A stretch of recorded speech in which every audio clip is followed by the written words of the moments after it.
ગુજરાત 18 લાઈવમાં આપનું સ્વાગત છે।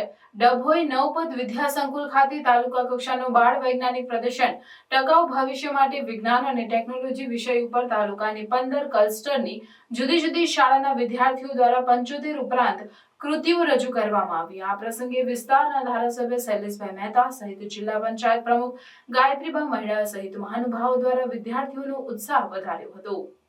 ટકાઉ ભવિષ્ય માટે વિજ્ઞાન અને ટેકનોલોજી કેટલો મહત્વનો ભાગ માનવ જીવનમાં કેટલો યોગ્ય છે, સાથે તેનો ઉપયોગ કઈ રીતે કરી શકાય તેવા મહત્વના વિષય ઉપર જીસીઆરટી ગાંધીનગર પ્રેરિત જિલ્લા શિક્ષણ અને તાલીમ ભવન તથા જિલ્લા શિક્ષણ સમિતિ વડોદરાના માર્ગદર્શન હેઠળ ડભોઈ બીઆરસી દ્વારા આયોજિત તાલુકા કક્ષાનું બાળ વૈજ્ઞાનિક પ્રદર્શન 2024-25 ડભોઈની નવપદ વિદ્યા સંકુલ ખાતે યોજાયું, જેનું ધારાસભ્ય શૈલેષભાઈ મહેતાના વરદ હસ્તે રિબિન કાપી ઉદ્ઘાટન કરવામાં આવ્યું।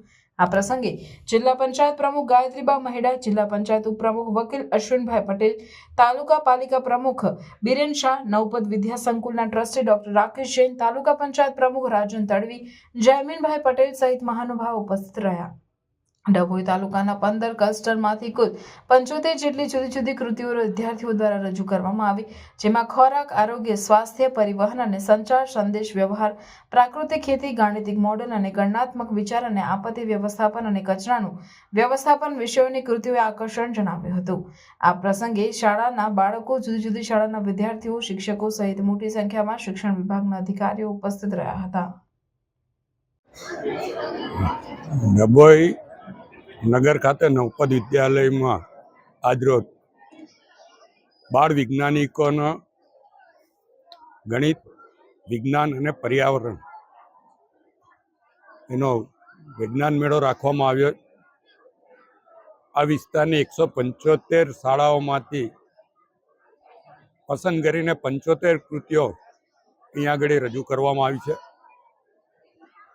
અલગ અલગ કૃતિઓ દ્વારા ભવિષ્યમાં શું કરી શકાય, એક્સિડન્ટ નિવારવા શું કરી શકાય, હાઈવે પર શું કરી શકાય, આતંકવાદને રોકવા શું કરી શકાય, પેટ્રોલ ડીઝલની જગ્યાએ સોલરનો ઉપયોગ કરીને કે ઇલેક્ટ્રિકનો ઉપયોગ કરીને વાહનો ચલાવીને પ્રદૂષણ મુક્ત વાતાવરણ કેવી રીતે એ કરી શકાય, એ રીતની કૃતિઓ આજે વિદ્યાર્થીઓ દ્વારા અહીંયા રજૂ કરવામાં આવી છે।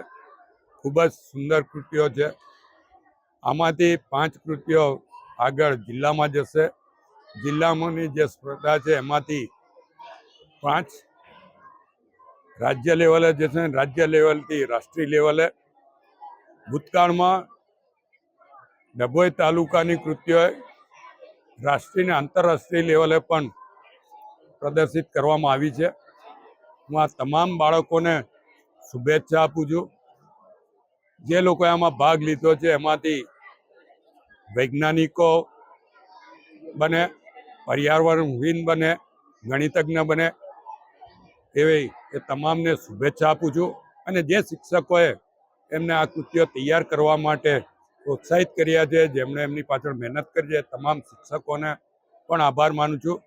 સાથે જૈનોની નગરી ડભોઈમાં જૈનોની જે સંસ્થા નવપદ વિદ્યાલય છે એમાં આ કૃતિઓ રજૂ કરી સુંદર પ્રદર્શન કરવા માટે એમણે જે જગ્યા પાડવી છે એમને પણ આભાર સાથે અભિનંદન પાઠવું છું।